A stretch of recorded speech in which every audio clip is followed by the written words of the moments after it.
안녕하세요. 디자인 주식 유튜버 아통입니다. 안녕하세요. 드럼컴입니다. 오늘도 잘 부탁드리겠습니다. 하여튼 오늘 할 주식 네. 포스코인데 해보시죠. 일단 제게 5위 수준이고요. 여기가 뭐 상장사 한 6, 7개 이렇게 있습니다. 참고로 포스코가 약간 파란색이잖아요. 청룡과 좀 잘 어울린다. 나중에 이거 누가 쓸 것 같아요. 제가 좀 밉니다. 청룡주 포스코그룹. 강철은 빨간색 아닌가요? 강철 파란, 포스코의 파란색이 아닌가? 빨간색이잖아요. 아 그런가? 강철은. 아, 그럴 수 있겠네요. 근데 포스코는 이제 역사부터 볼게요. 1부는 거의 역사예요. 종목 얘기가 거의 없습니다. 근데 보다 보니까 또 재밌더라고요. 이게 우리가 다 아는 이제 박정희 정부 때 돈으로 세웠다 이렇게 돼 있잖아요. 근데 이제 제철소 만들어서 당시에 이제 일본에서 보상금 가지고 받아가지고 이렇게 만들었고, 당시 우리가 유명한 사람은 이제 박태준 분이 만들었다 이렇게 되어 있고, 보면 박태준 분은 그런 생각이 들어요. 그러니까 그 사람 그냥 군인인가 아니면 경영인인가 혹시 아세요? 그게 박태준이 뭐 하셨는지? 모르죠. 누군지도 모르는데. 아 그래요? 포스코 쪽 하면은 박태준 창업자. 아, 그 창업자. 예, 그래서 잘 모르죠. 근데 그 전에 보면은 포스코 하기 전에 이제 물론 박태준 분이 이제 군인이긴 했어요. 뭐 군인도 하긴 했는데 뒤에 이제 이력이 있겠지만은 그 전에 대한중석이라는 데 사장이었다고 해요. 그래서 약간 이런 철강 쪽이나 광물 쪽을 잘 알고 있어서, 그러니까 포스코를 바로 그냥 군인하다 간 게 아니라 일단 대한중석 사장을 했다. 근데 보다 보면 그런 생각이 들어요. 지금 대한중석을 못 들어봤는데 이 대한중석이 뭐냐라는 생각이 좀 들잖아요. 대한중석을 찾아봤어요. 근데 당시 1960년도 당시 대한민국 유일한 외화벌이 국영기업이면서 회사 수출액이 국가 전체 수출액 60%를 차지한 거대 기업이었다고 합니다. 전혀 못 들어봤긴 했죠, 이쪽을. 그래서 세계 최대 단일 광구였던 상동광산과 달성광산을 주축으로 세계 중석 시장의 8%를 차지하고 있었고, 그래가지고 이 돈 가지고 포항종합제철을 설립을 하고, 그래서 기존에 있던 대한중석 사장인 박태준 사장분이 포항 쪽으로 간 거고, 이 대한중석은 나중에 공기업 민영화 방침으로 해서 1호 민영화 기업으로 거평그룹에 인수됐다가 거평그룹이 부도나면서 이제 IMC 그룹이 설립한 대한중석 초경에 자산이 매각되면서 뭐 퇴출됐다. 이렇게 망한 거네. 망했던 것 같아요. 이렇게 되면. 참고로 대한중석 축구단이 있었는데 옛날로 치면은 여기가 국내 최고의 축구단 팀이었다고 합니다. 근데 좀 약간 비하가 있긴 한데 그 포항 스틸러스 있잖아요. 나중에 이제 포항이 이제 박태준이 가면서 포항 스틸러스로 또 데려왔어 사람들. 막 그런 게 있고요. 뭐 축구단 역사인데 뭐 당시에는 뭐 국가대표 선수들 막 해가지고 국내 쟁쟁한 사람도 있었고, 어쨌든 포항제철 축구단의 근원이기도 한다 이 정도고요. 이분 이제 이력인데 좀 몇 가지 특이한 게 있어요. 보면은 이제 뒤에 국무총리도 했는데 이분 일생을 보면은 되게 좀 특이한 사람이 있습니다. 뭐냐면은 군인하기 전에 와세다 대학 기계공학을 수료했어요. 그래서 나중에 그 육군 보병학교, 그러니까 군대 옛날로 치면 육사죠. 육사를 나중에 갔습니다. 그래서 와세다 대학을 다니다 기계학교를 다니다가 해방되면서 중퇴를 하고 한국 와가지고 이제 군인이 된 건데, 그러다 보니까 어느 정도 기계를 좀 배웠잖아요. 그러다 보니까 나중에 이런 기업들 할 때 이분이 이제 배치가 된 게 아닌가. 그리고 실제적으로 나중에 일본이랑 좀 얘기할 때 와세다 대학 기계공학과다 보니까 외국어도 되잖아요. 그래서 협상도 잘 되고 하셨다고 합니다. 중간에 보면은 이제 인관을 조선국방경비사관학교 6기로 돼 있는데 이게 육사가 아니잖아요. 그래서 조선국방경비사관학교 이게 뭐냐면은 옛날에 육군사학교 이전 명칭이라고 해요. 근데 옛날에는 이 국방경비사관학교가 2년제였고 이게 4년제가 된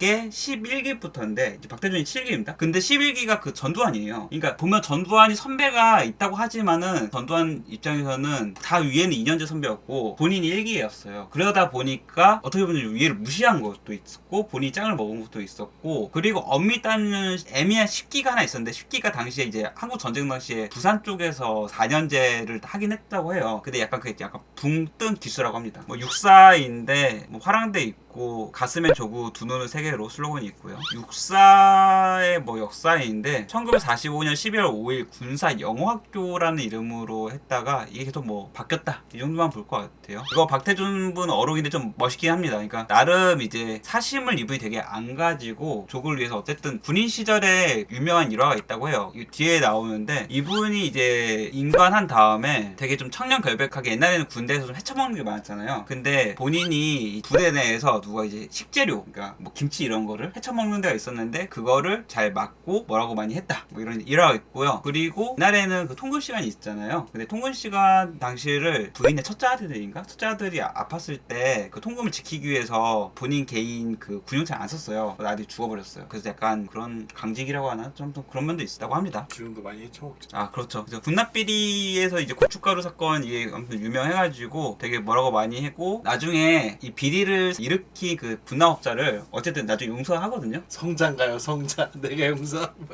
네, 뭐 어떻게 그게 됐어요. 그래가지고 그 군수업자를 용서하고 군수업자가 나중에 은혜를 갚아서 나중에 그 둘째 아들인가 또 아팠을 때 그때는 좀 도와줬다고 합니다. 은혜 갚은 그거 뭐더라? 그렇게 됐어요. 일화. 그게 있던 것 같은데. 은혜 갚은 뭐 아무튼 이분이 군인 시절뿐만 아니라 그 뒤로도 되게 강직하게 살았다고 해요. 그리고 포항제철 창립인데, 아무튼 포항제철 창립 당시에 이분이 가장 이제 유명했던 거는 뭐 두 가지가 있어요. 그 영일만 사건, 많이 잘못 만들면은 다 빠져 죽어라. 그렇게 하면서 정말 만들고 중간에 조금 잘못 만든 게 있으니까 폭파했다는 그 일화. 근데 폭파했다는 게 메인 공장이 아니라 약간 부설 무슨 약간 발전소 같은 조그만 거. 사실 그 정도의 폭발을 한 거예요. 그래서 메인 공장은 아니었었고, 그리고 일본에 갔을 때 기술을 좀 배울 때 잘 안 알려줬잖아요. 일본이 아무리 그래도. 근데 이제 정말 이게 다 지나가면서 눈으로 막 다 기술자를 외우고 막 그런 수준을 해가지고 잘 가져왔다고 하고, 나중에 삼성의 이건희 씨랑 잘 협력해가지고 뭐 기술 발전하는데 뭐 도움도 됐었다 뭐 그런 것도 있다고 합니다. 여기 인연인데요. 일본 최강 회사들이 이제 포스코가 자꾸 크니까 포스코를 견제했는데, 이때 이병철 회장이 이제 같이 삼성 신일본제철 사장님이랑 뭐 회동을 뭐 자리를 만들었다 뭐 이런 것도 있고요. 그리고 특별하게 이제 나중에 그런 것도 있었어요. 이제 나중에 군인 정부가 조금 이제 좀 격변의 시기를 겪을 때 본인이 정치인을 하면은 포스코를 좀 더 지키지 않을까 그런 생각이 일단 나갔다고 합니다. 그래서 이제 당선이 막 되게 했고, 뭐 당은 이렇게 되는데 중간에 이제 무소속이 한 번 있어요. 근데 무소속으로도 당선을 했어요. 포항에서. 당시에 이제 아마 부하 중에 무슨 비리 연루돼가지고 본인이 소속을 할 수 없는 막 그런 상황이었나 봐요. 어쨌든 그런 정치도 있고요. 그리고 뒤에 이제 현대사에서 김영삼 뭐 JP인가 그런 김종필이랑 뭐 이제 합당하는 뭐 그런 게 있었는데, 중간에 박태중도 있다고 했는데 이거 좀 마이너하게 넘어갈게요. 그리고 당시 제철소가 좀 어려울 때 우리은행이 많이 도와줬다고 해가지고 현재 포스코는 주거래은행 우리은행이다 지금까지도 하다 보니까 그냥 약간 그냥 가장 기본적으로 좀 철이 좀 궁금하더라고요. 가서 캐와요. 캐울까요? 근데 캐우기 좀 힘든 게 철이 그냥 봤을 때는 엄청 그 돌덩이에서 정말 조금 있는 거예요.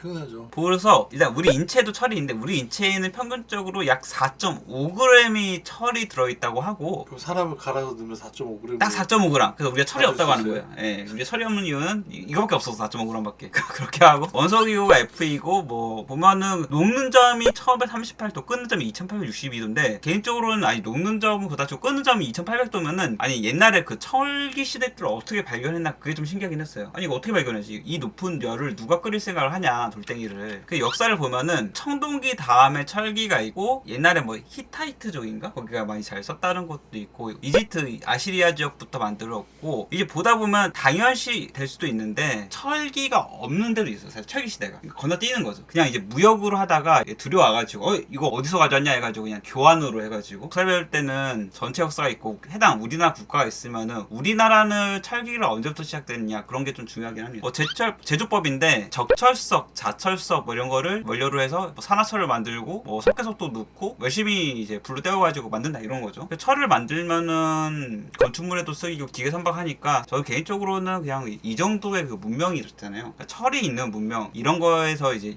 더 이상의 기술 발전 안 하고 이 정도면 딱 괜찮지 않냐 이런 생각도 있습니다. 물론 헛소리냐 이럴 수 있긴 한데. 왕권 강화하세요? 아니 이게 봐봐요. 이 역사 시대인데 옛날부터 뭐 중석기, 그러니까 옛날 석기 시대부터 해가지고 막 있고, 그리고 신석기, 동기, 청동기, 철기 있고 역사 시대가 철기 다음에 역사 시대인데, 과연 인류가 이게 그 철기 시대를 넘어서 역사 시대 하면서 과연 이거 그냥 개인적인 거 넘어갈게요. 아무튼 철기 시대 때 철을 사용해가지고 여러 나라들부터 막 시작됐다 뭐 이런 거 있고요. 철기 시대 이게 뭐 그리스, 에게, 크레타 이제 전체적으로 있고, BC 몇 년부터 보면은 대략적으로 BC 한 1000년 전 정도 되는 것 같네요. 뭐 더 빠른 데는 기원전 13세기니까. 네, 한국은 사만시대 기원전 300년 바로 앞서 교역을 통해서 철기 도입했으니까 사실 우리는 뭐 늦으면 거의 1000년 아니면 700년에서 1000년 정도가 늦었어요. 철기라는 게 좀 늦게 왔고, 그래가지고 뭐 한국에서는 아무튼 만들기 어렵다 뭐 이렇게. 요새 광고에 포스코가 게임 광고 해가지고 신철기 시대 이거 딱 하는 거 보셨나요? 포스코가 게임 만들었어요? 그 광고를 그렇게 찍어요. 게임 광고를 해가지고. 미쳤네. 영화관에서 나가면서 그렇게 해서 이제 2030년에 이제 그룹사 매출 100조를 목표로 신철기 시대가 겠다 실제로 쓰는 용어고요. 현재 우리는 신철기 시대에 살고 있다. 갑옷 만들려고 갑옷을 이미 만들었고 갑옷과 검과 창과 아, 또다시 방패를 만들고 또다시 근데 뭘 만든다는지는 모르겠는데 아무튼 포스코 역사는 뭐 여기까지입니다. 두문 하나 안 봤잖아요. 두문 다음 시간에 볼게요. 네 알겠습니다. 맞을까요? 네 시청해주셔서 감사합니다. 박동이었습니다. 들어오겠습니다. 감사합니다.